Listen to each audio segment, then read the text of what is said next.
अच्छा, question number 13 है ये जो मैंने डायग्राम बना हुआ है, क्वेश्चन नंबर 13 है। चलिए क्वेश्चन नंबर 13 कर लेते हैं पहले। इसमें लिखा है अ round table cover has 6 equal designs as shown in figure 11.11. If the radius of the cover is 28 centimeter, find the cost of making the designs of the rate of 0.35 rupees per centimeter square. Use under root 3 equals to 1.7। इसमें दिया हुआ है एक round table cloth है और इसमें 6 equal designs बने हुए हैं। तो इन डिजाइन्स को बनाने में कितना कॉस्ट आया उसकी रेट दी हुई है। एक डिजाइन को बनाने में एक डिजाइन नहीं, मतलब पर सेंटीमीटर स्क्वायर का रेट दिया हुआ है 0.35 पर स्क्वायर सेंटीमीटर दिया हुआ है। तो कितना कॉस्ट आएगा, तो हम क्या करेंगे, पहले एक डिजाइन का एरिया निकाल लेंगे और उसके बाद उसको 6 से मल्टीप्लाई कर देंगे तो टोटल एरिया हमारा डिजाइन वाला आ जाएगा। अब बात आती है कि ये डिजाइन किस फॉर्म में है। अगर आप ध्यान से देखें तो ये डिजाइन है सेगमेंट के फॉर्म में, है ना। तो अगर आप सेंटर से इसको मिलाकर देखेंगे इस तरह से, तो ये क्या है, एक सेगमेंट है। ये देखिए ये सेगमेंट है और ये पूरा क्या है, सेक्टर है। इसको ओ लिख लेती हूँ मैं, इसको ए लिख लेती हूँ, इसको बी लिख लेती हूँ, इसको वाई भी लिख लेते हैं। यानी कि area of this segment A Y B अगर आपको निकालना है तो सेक्टर का एरिया और इस ट्राइंगल का एरिया को दोनों को क्या करना होता है, सब्ट्रैक्ट करना होता है। Sorry, area of this sector निकालना तो इजी है। उसके लिए हमें सेंटर में जो एंगल बनता है यानी कि थीटा, वो आपको पता होना चाहिए। अब इसमें क्या है कि इसमें 6 इक्वल पार्ट्स हैं और यहाँ पर आपको मालूम है 360 डिग्री है। कंप्लीट एंगल कितने का होता है, 360 डिग्री का होता है। Since it has been divided into 6 equal parts, so angle subtended by this arc of the sector will be 60 degree. 6 से हमने डिवाइड कर दिया तो ईच जो सेक्टर है वो सेंटर पर 60 डिग्री का एंगल बनाती है। तो ये तो आपको इजीली निकल जाएगा area of the sector. But बात आती है कि हम एरिया ऑफ द ट्रायंगल कैसे निकालें। इससे पहले भी मैंने आपको बताया हुआ है, चलिए मैं इस तरह से बता देती हूँ।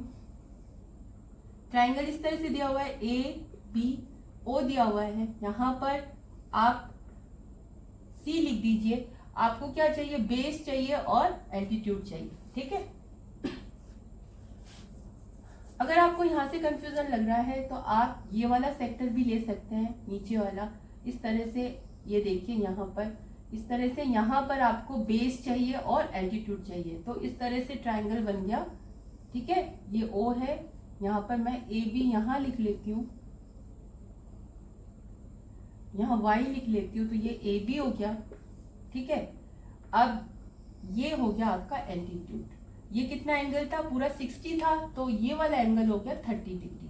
ये आपको पता ही है, रेडियस है। रेडियस कितना दिया हुआ है, रेडियस दिया हुआ है 28 सेंटीमीटर। ये 28 सेंटीमीटर दिया है। तो ट्रिग्नोमेट्रिक रेशियो में हम एक नोन साइड और एक अननोन साइड का रेशियो लेते हुए हम इजिली उनको कैलकुलेट कर लेते हैं, किनको, अननोन साइड को। जैसे कि मान लीजिए ये O है, यहाँ पे मैं लिख लेती हूँ C। तो OC आपको निकालना है, यानी कि इस एंगल के लिए OC बेस हो गया। तो बेस अपॉन हाइपोटेन्यूज होता है cos 30। तो लिखेंगे in triangle OAB OCB, sorry, क्योंकि हमें राइट एंगल ट्राइंगल लेना है। OCB में cos 30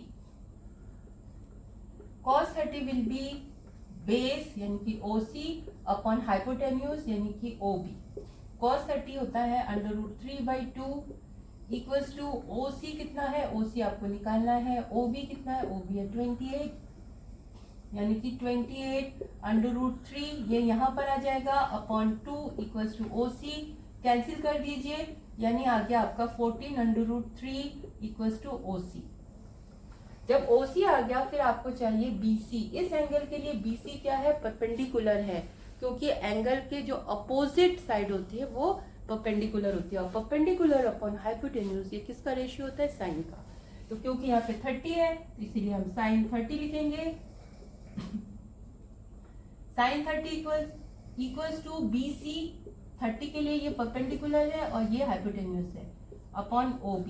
साइन 30 की वैल्यू होती है 1/2, BC क्या है निकालना है, OB क्या है 28 है, क्रॉस मल्टीप्लाई करिए यानी 28 यहाँ चला आएगा, नीचे 2 है ही यानी BC यानी 14 आ गया कैंसिल होकर, तो BC आ गया आपका 14। बट आपको एरिया निकालने के लिए पूरा बेस चाहिए, तो AB क्या होगा डबल ऑफ BC। क्यों? क्योंकि जो रेडियस है वो कॉर्ड को क्या करता है बाइसेक्ट करता है। तो आप लिखेंगे AB equals to 2BC। Y यहाँ पे लिखेंगे radius bisect the cord. 2BC क्या दिया हुआ है, BC आपने निकाला 14 यानी कि 28 आ गया। तो आपका AB कितना आ गया 28 आ गया, और ये कितना आ गया 14√3 आ गया। अब इजिली आपका जो एरिया ऑफ द ट्राइंगल है वो निकल जाएगा। ठीक है, तो अब हम करते हैं। यहाँ पे मैंने मेंशन कर दिया है कौन सी चीज क्या है, तो आप लिखेंगे area of each design equals to area of sector. कौन सा सेक्टर, OAYB या OAB लिख लीजिए, OAB minus area of triangle OAB। जब आप सेक्टर लिखते हैं तो ऑटोमेटिकली वो पूरा सेक्टर की तरह ये काउंट होगा। ठीक है, सेक्टर का फॉर्मूला क्या होता है, सेक्टर का फॉर्मूला होता है theta upon 360 into pi r square, और एरिया ऑफ OAB होता है, OAB यानी कि ट्राइंगल का एरिया होता है half into base into height. तो हाफ बेस क्या है, बेस है AB, और हाइट क्या हुआ है, हाइट है O, यहाँ पे मैंने लिखा हुआ था C, तो यहाँ लिख देते हैं OC। ठीक है, साफ साफ लिख देती हूँ AB। तो थीटा मैंने कैलकुलेट करके बताया था, ये पूरा 360 है, तो 6 पार्ट्स में डिवाइडेड है, इसीलिए ये 60 हो जाएगा। 360 में हमने 6 को डिवाइड करके निकाल लिया था, और ये आ गया। तो क्या उन्होंने पाई की जगह कुछ कहा है रखने के लिए, ऐसा नहीं कहा है, तो आप पाई की जगह वही रखेंगे 22/7, और R कितना दिया हुआ है, R दिया हुआ है 28। 2 टाइम्स लिख लेंगे, माइनस हाफ AB कितना दिया हुआ है, AB आपका निकला था 28, और OC क्या निकला था 14√3, 14√3, और ये है आपका 28। ठीक है, कैंसिल कर लेते हैं, इसको इससे कैंसिल कर लिया, 6 1 जा 6, 6 6 जा 36, 7 1 जा 7, 7 4 जा 28, देन 2 3 जा 11 जा। ठीक है, तो यहाँ पर आया आपका 11 इंटू 4 इंटू 28/3 माइनस, यहाँ पर देखते हैं इसको हमने कैंसिल कर दिया, 14 आया, यानी कि माइनस 14 इंटू 14, और √3 की वैल्यू उन्होंने कहा है 1.7 रखी। ठीक है, इतना समझ में आ गया होगा, कुछ भी नहीं है, वैल्यू पुट कर दिया, इसकी जगह ये रख दिया, इसकी जगह 2 बार लिख दिया, कैंसिल कर दिया, 6 6 जा 36, देन 2 से कैंसिल कर दिया, फिर 3 से मैंने कैंसिल कर दिया, नहीं 3 तो कैंसिल नहीं हुआ है, उसके बाद हमने 7 और 28 को कैंसिल कर दिया, जो भी बचा हमने यहाँ लिख लिया है। यहाँ पे 28 और 2 डिवाइड होकर 14 आ जाएगा, 14√3 पहले से ही है, √3 की जगह हमने जो कि वैल्यू क्वेश्चन में दी हुई है 1.7 उसको लिख लिया। अब हम इसको मल्टीप्लाई कर लेंगे, तो ये 44 हो गया, 28 एंड 44 मल्टीप्लाई करेंगे तो 32 कैरी 3, 4 2 जा 8 एंड 3 11, 32 कैरी 3, 4 2 जा 8 एंड 11, यहाँ पे आया 2 3 2 1 मीन्स 1 2 3 2/3 माइनस, इसको मल्टीप्लाई करेंगे 196, इसमें 1.7 को मल्टीप्लाई करेंगे तो यहाँ पर आया 42 कैरी 4 63 67 6 13 देन 6 9 1 यानी कि 2 3 यहाँ पे 3 देन 3 मीन्स 3 3 3 और एक के बाद डेसिमल लग जाएगा 0.2। इसको चलो इसको डिवाइड कर लेते हैं। डिवाइड करने पर 3 4 12, 3 1 3, देन 0 आएगा, उसके बाद डेसिमल लगेगा, 3 6 18, फिर 2 बचेगा, 3 6 18, फिर 2 बचेगा, 3 6 18, और इस तरह से ये आते रहेंगे। ठीक है, और माइनस ये है 333.2 क्योंकि यहाँ पर 0.6 बार बार रिपीट हो रहा है, इसीलिए हम इसको 2 डिजिट तक लेने के लिए, क्योंकि जो डिजिट है जिसको कि हम छोड़ रहे हैं वो ग्रेटर देन 5 है, तो हम क्या करेंगे कि यहाँ पर एक डिजिट बढ़ा देंगे, यानी कि ये 7 आ जाएगा, माइनस 333.2। अब 410 में से 333.2 को माइनस करेंगे तो ये आया 7, then 4, then 7, then 7 and 0 means 77.47, और ये आपका था सेंटीमीटर में, तो centimetre square.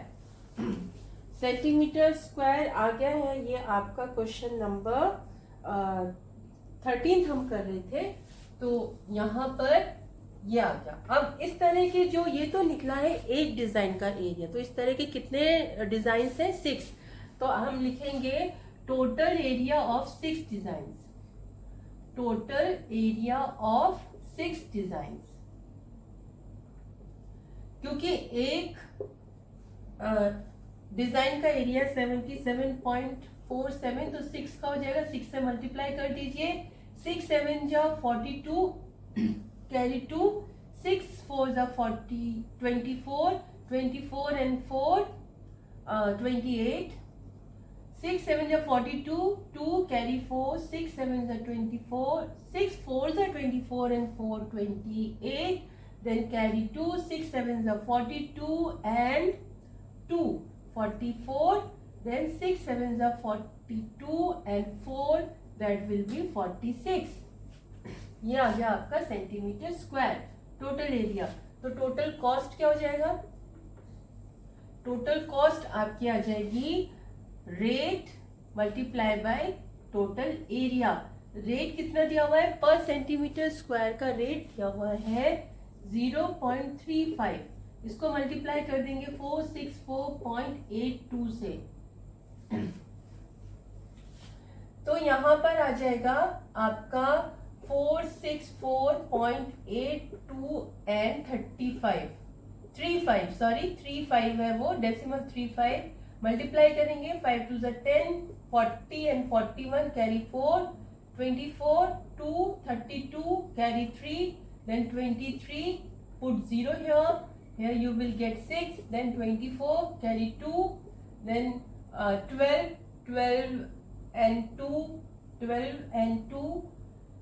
14 carry 1, 18 and 1 19 carry 1, 12 and 1 13, 0 7 8 6, then here will 2 6 1, decimal 1 2 3 4 के बाद आएगा 1 2 3 4, तो यहाँ पर आपका आंसर आ गया 162.6870।